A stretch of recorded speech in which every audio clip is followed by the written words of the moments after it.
เป็นธรรมเนียมใหม่ของผู้นำคนใหม่ในอาเซียนนะคะเวลารับตำแหน่งก็จะเดินสายเพื่อที่จะแนะนำตัวในฐานะที่เป็นผู้นำน้องใหม่นายกรัฐมนตรีอันวาอิบราฮิมเยือนไทยเป็นประเทศที่4นะคะก่อนหน้านี้ไปที่อินโดนีเซียบรูไนสิงคโปร์แล้วก็มาที่ประเทศไทยค่ะตอนนี้เดินทางกลับมาเลเซียไปแล้วนะคะและเมื่อช่วงเย็นที่ผ่านมาดิฉันได้สัมภาษณ์คุณอันวาอิบราฮิมก่อนที่จะเดินทางกลับประเทศเป็นการให้สัมภาษณ์พิเศษกับไทย PBS ตอนที่เดินเข้ามาได้พบกันก็มีท่าทีสบายๆนะคะกับการมาให้สัมภาษณ์ในครั้งนี้ทั้งที่เพิ่งจะจบภารกิจที่แน่นเอียดตลอดทั้งวันแล้วก็มีผู้สื่อข่าวมาเลเซียที่มาคอยรับฟังการแถลงก่อนที่จะเดินทางกลับประเทศกันไปนะคะอันวาอิบราฮิมได้สาบานตนรับตำแหน่งเป็นนายกรัฐมนตรีคนที่10เมื่อวันที่24พฤศจิกายนปีที่แล้วในวัย75ปีและที่จริงก็เป็นการรอคอยที่ยาวนานมากสำหรับอันวาอิบราฮิมนะคะรอคอยไม่ต่ำกว่า20ปีที่ว่ารอคอยเพราะว่าก่อนหน้านี้ก็มีการมองกันมาตลอดว่าอันวาน่าจะต้องได้ขึ้นเป็นนายกรัฐมนตรีของมาเลเซียแต่ก็ถูกดำเนินคดีแล้วก็ต้องติดคุกไปรวมเวลาแล้วถึง11ปีอันวาเห็นหน้าดิฉันก็จำได้นะคะเพราะว่าก่อนหน้านี้เคยสัมภาษณ์ไปแล้วแล้วก็บอกว่าคำถามเดิมที่คุณเคยถามวันนี้คุณก็คงไม่คิดว่าจะเป็นเรื่องจริงดิฉันขอพาคุณผู้ชมย้อนกลับไปดูคลิปที่ดิฉันเคยสัมภาษณ์คุณอันวา1คำถามเมื่อปี 2555 ค่ะ I met you last time in 2009 for the interview. I asked you this question. I want to ask you again. Do you think I can address you as Prime Minister Anwar Ibrahim before you die? Well, I hope you can do it soon, in the next few months. But I'll be very pleased if you still continue to call me Anwar, even at that time. Even when I assume premiership, we should remain friends. And I will certainly love to have an interview with you again in that capacity. คือดิฉันได้ถามคุณอันวาไป2 ครั้งก่อนหน้านี้ในการสัมภาษณ์นะคะว่าจะมีโอกาสได้เรียกท่านว่านายกรัฐมนตรีหรือไม่ก่อนที่จะลาโลกนี้ไปคุณอันวาก็ตอบด้วยอารมณ์ขันนะคะว่าถ้าพบกันคุณก็จะเรียกผมและเราก็จะคุยกันได้หัวเราะกันได้เหมือนเดิมและวันนี้ก็เป็นแบบนั้นจริงๆค่ะตอนที่ดิฉันเริ่มคำถามก็ยินดีกับการที่ได้เป็นนายกรัฐมนตรีคุณผู้ชมไปติดตามบทสัมภาษณ์กันค่ะ Your Excellency Prime Minister Anwar Ibrahim, welcome to Bangkok and thank you very much for joining me. I have been waiting for more than 20 years to address you as Prime Minister and finally I can address you as Prime Minister. Thank you. How's your life has been different as being Prime Minister and Prime Minister in waiting? Well, you waited for too long. That when you achieve that, it's just like normal. You've been thinking about it, plan, and I am as comfortable as I was before. So nothing has changed. My mannerism, my contact. Although the burden of office is, of course, something else, and you have to deal with the problems of the state, and you have to work really, really hard. But are you happier? Well, happy in a sense that you don't have that pressure, now pressure of work, not that pressure of harassment and intimidation. And it's of course quite a relief. Your premiership is approaching 100 days. Is this still honeymoon period for you? Not really, because from day one, I have my colleagues getting the clear message, all committed. We work very hard. We don't have a clear time frame, whether it's a week or a month or a year. The point is from day one, we have to set the parameters right, because we are talking about good governance, ridding the country of corruption, which has become systemic, which means the challenge is serious. And we have also some glimmer of racial tension and religious animosity, which we have to deal with. But I believe the majority of Malaysians remain, say it, understanding that we can live up to our belief, but we have the country to preserve and secure.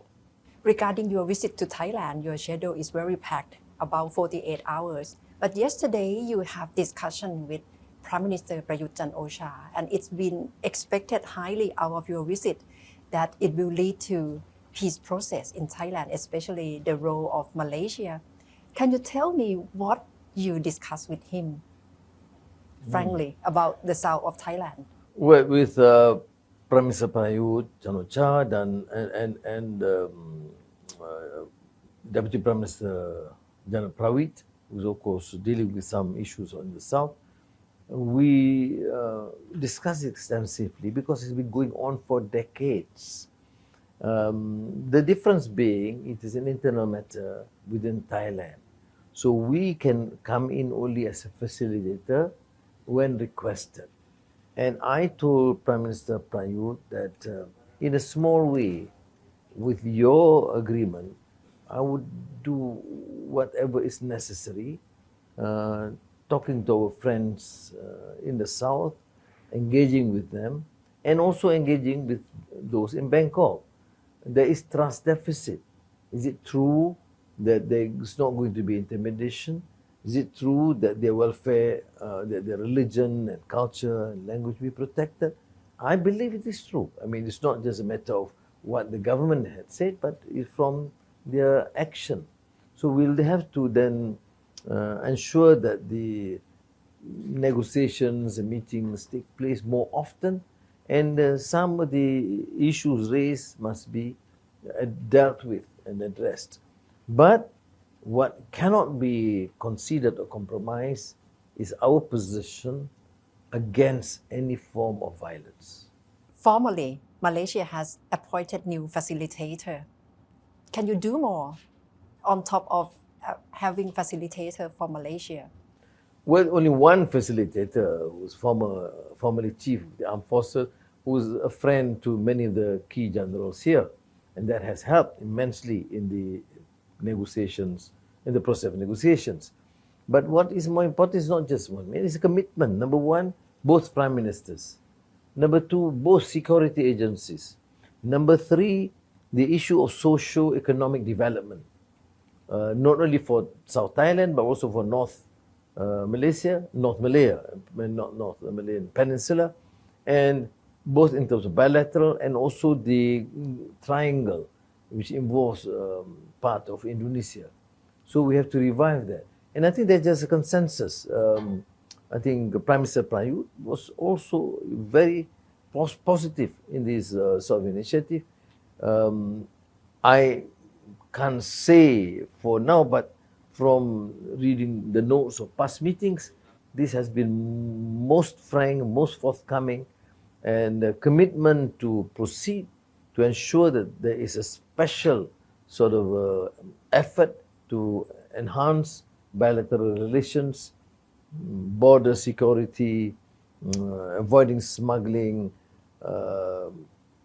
trade, investments, joint development, cultural, education. It has been so positive, and I'm very encouraged. In the press conference, you said peace in the south of Thailand is paramount in this situation, but by doing all means necessary. What do you mean by that? We have to listen to them and listen also to those in charge in Bangkok and deal on the specific issues. Everybody talks about peace.